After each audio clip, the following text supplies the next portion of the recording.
hasn't been with us for a while. Let's welcome to the show, Clint Smith. Good evening, sir. How are you, man? G'day, Pat. How are you? Doing well. Rocking and rolling. How's my Rocking and connection? rolling. How's the weather where you are? How's the weather where you are? Is it very good? Gorgeous day on Cavity Coast, mate. Beautiful. Very good. All right. Now, a couple of things we want to have a look at.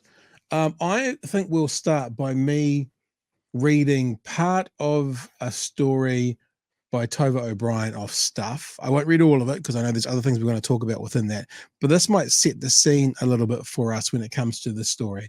The Prime Minister is planning to avoid any mention of cancelling the $500 million ferry contract with a South Korean company while he visits South Korea. Despite lawyers from the Ministry of Foreign Affairs earlier warning the government of a risk to New Zealand's relationship with South Korea. So remember, that's not just to a company in South Korea, but to South Korea. And the need for, quote, careful and deliberate communications, end quote, with the country's government. If it broke the contract, Christopher Luxon will not be raising the issue when he meets with the South Korean president, nor does he plan to raise it with anybody else he meets with during his 2-day visit to South Korea.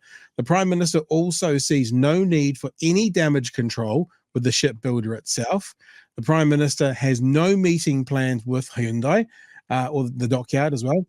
He does not expect to raise IREX in any scheduled meetings. This is what Luxon's spokesperson told Stuff. It does feel like the modern version of I can't hear you, I can't hear you, I can't hear you, a little bit. What are your thoughts, sir?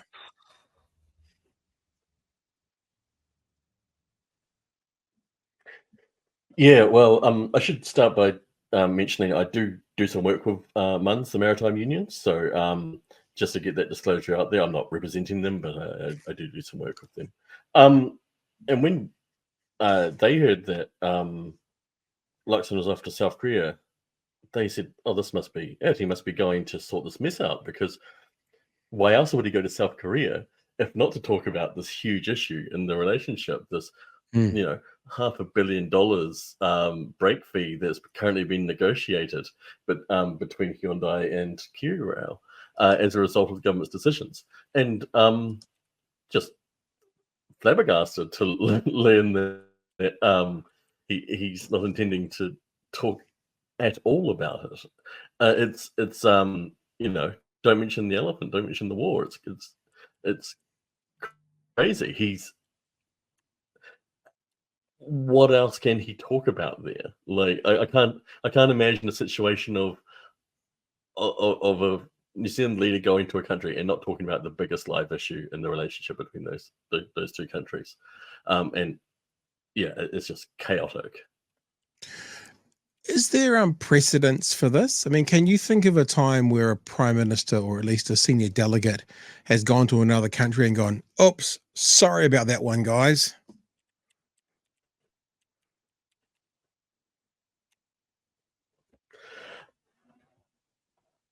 You do have to acknowledge these things and talk them through. I think, whenever there's a complication in a relationship, that's part of being prime minister.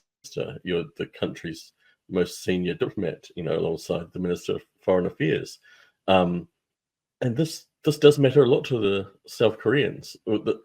This was a good-sized contract for one of their major conglomerates, and they're now saying, can we deal with New Zealand? In fact, everyone around the world is going to be saying, can we deal with the New Zealand government, because they might back out on you. And, we're going to end up paying this enormous break fee, but that won't make up for the fact that work has been lost. Those workers who were going to be building these ferries have been sitting idle while that slot in the system has been sitting empty. Yeah, it's just standard diplomatic practice. You have to deal with these things. It's awkward, but then probably you shouldn't make these messes in the first place if you don't want to have to deal with them. Yeah, and as you were saying as well, this is a diplomatic issue to the highest level. It's not just about, New Zealand company Kiwi Rail, South Korean company Hyundai. And one of the ways we can highlight that is to say the cancellation of the IREX project. If you listen to the audio podcast, we're back on stuff.co.nz now. The cancellation of the IREX project was so significant for Hyundai that the company reported it to the Korean Stock Exchange, reportedly filing a notice that the contract was cancelled at Kiwi Rail's request and that the shipbuilder will claim for design costs as a part of its negotiation and termination. The Prime Minister doesn't believe cancelling the deal poses any risk to our trading relationship with South Korea. Now, I want to go, he's either naive or he does know. I'm not even going to go, he's naive. He knows. I mean, this is Mr. I'm the businessman and I'll run everything like a business, thinking that shitting on a company is not going to cause issues next time it comes around to do business. I'm also interested to hear from you, seeing you're not speaking on behalf of the Maritime Union, but also you're working with them, what you're hearing from them with their people who are on the boats about what's happening with the ferries at the moment. Yeah, well, it's a lot of uncertainty for the guys, that they were meant to be going to these new boats starting next year. Now they're going to be trying to nurse the existing ferries through to 2029.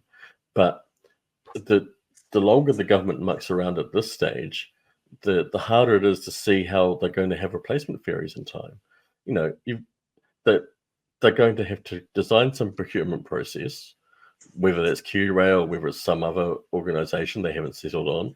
They're going to have to decide what kind of ferries they want. They've already been through that process and decided that large rail-enabled ferries was the most cost-efficient and beneficial way to go. Then they're going to have to find someone who will take the contract, given that last time New Zealand backed out, and then get them built. And it'll take years and years. They'll be lucky to get it done. They'll be lucky to get new ferries by 2030. At this rate, the process for IREX would have taken 7 years if they'd seen it through to completion. So it's a lot of uncertainty for the guys. There's a lot of uncertainty for the system and for Q-Rail, because that connection of getting the rail units across the strait is huge. A lot of stuff moves across there. It makes the Christchurch to Auckland route viable, which is the backbone of the whole freight network, and they're worried about the ramifications if that's disrupted. So it's a huge worry for the guys. It might be my last question. I don't know, but sure, you should jump in after this one.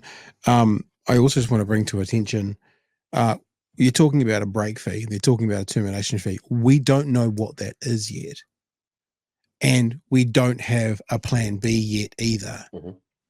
And how do we, this is going to be a part of the pump and an anchor around their neck right up into the next election. And I just hope that we get the opportunity to have a naming, how they have a competition to name a boat, Bodie McBoatface. And I want to put one of them up for Baldy Lux. I think Baldy Lux, because I want everybody when they're on that second-hand Corolla to fucking remember who made changes to cause them to being on the second-hand Corolla rather than Ferrari, which they could have been on for probably the same price as they're going to pay for the second-hand Corolla. Anyway, no break fees, no alternative yet. Clint, your thoughts? Yeah, well, the fact is that second-hand Corolla, it's not out there. They, the ferries that we need are quite specific, because they need to be ocean going, be able to handle quite rough weather, but also fit in the sounds and all that. So there's quite narrow specifications. It's basically the ones who are getting designed, or another type, Steneline does these E-flexes. And Barbara Edmonds asked Nicola Willis about that in the House, and she got very nervous when Barbara Edmonds said E-flexer, because while they're smaller than the ones that Hyundai was going to build, they're actually a lot larger than the current ones still. So you'd still need to build all that portside infrastructure. That was the whole, so-called cost blowout in the first place. The only way they end up saving any money is by not having rail capability. And that then undermines the whole national freight network. So they've been to save a bit of money, they've actually spent $1 billion just to get us back to square one. And who knows how much it's actually going to cost to actually get ferries and actually get all their infrastructure in the end. They're not going to save any money. They're going to pay the same for a more inferior product. Shall we, sir? Yours. Yep. I think that this whole release of this story this morning has just shone a light on how incompetent and shambolic this government is over a wide spectrum. They have initially knee-jerked cancelled this program because it had Labour's fingerprints all over it. Yeah. And because they banged that drum all the way into the election, that this was just an out-of-control Labour project. We're not going to tell you why the costs are blown out. We know what they are. We know it's building the port facilities to make them more resilient. But it plays better if we just say the whole project is blown out, that nobody was at the heels of it. And then they've done it against all advice. They've done it via text. 2 texts from the ambassador within about an hour, like 20 minutes before the public announcement. Just utterly incompetent that this was going to have diplomatic level ramifications. And then the whole thing, they're like, oh, well, we're going to find a better way. We're going to save some money. We're not going to mention the fact that it is going to cost us hundreds of millions of dollars because Hyundai is going to be pissed. Like, I think it shows an absolute lack of statesmanship and diplomacy and just not understanding how Korea operates. Like, Hyundai is a massive company. Like, all of Korean industry is, I think, 2 or 3 companies that are massively entwined in the state over there. To think that Luxon thinks he's just going to cruise through a couple of meetings and the Koreans aren't going to bring this up and put the screws to him, I think is fucking naive. And if he honestly believes that, he is walking into these meetings completely unprepared.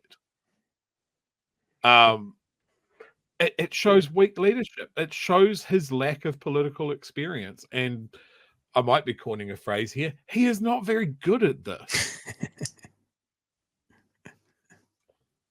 And we still don't have ferries, and we still won't have ferries I think that for years. Clint, you go, mate. Sorry, mate. I just got a bit of lag. I think the thing is, does it really matter to Luxon? He's off there having a grand time. He's in Malaysia on a luge for some reason. He gets to sit in go to the fancy palaces, and he spent a lot of time overseas already. About a month so far this year, he's been overseas, and there's just nothing to show for it. And it seems to me, I've seen people call him the Corrie Club PM, and there's a touch of that, eh? Like that.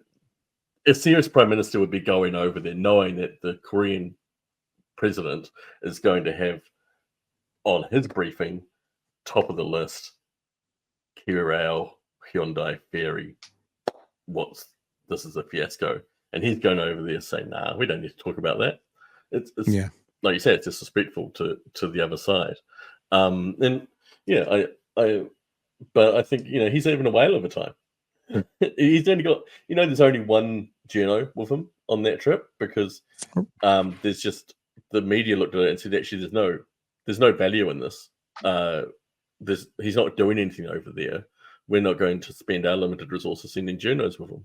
So there's one journo covering it for the whole gallery. Wow. Because it's not really an official state trip. He's just having a good time. I'm interested, Clint, in your experience from being on the 9th floor with the likes of Jacinda Ardern.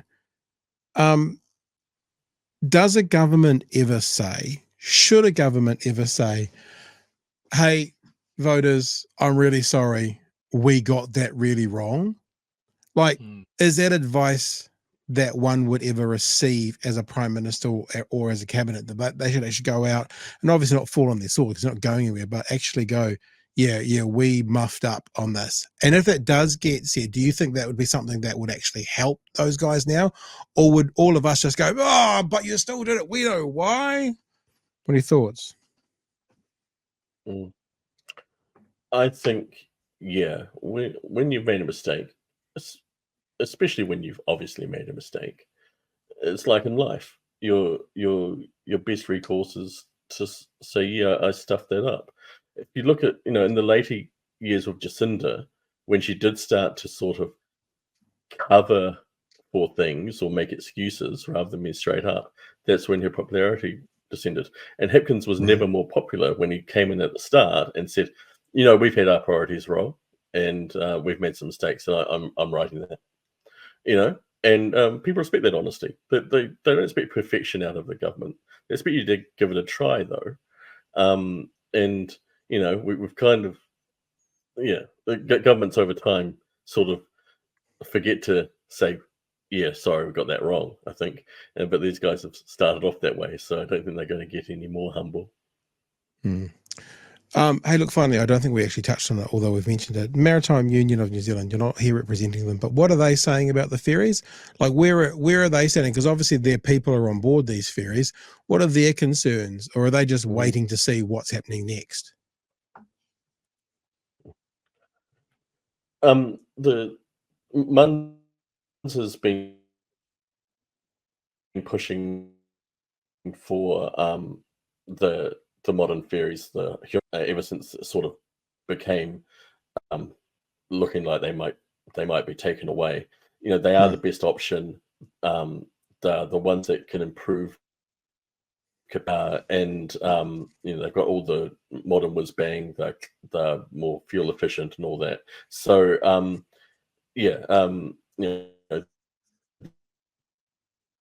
the idea, I think, for months, there's still a glimmer of hope that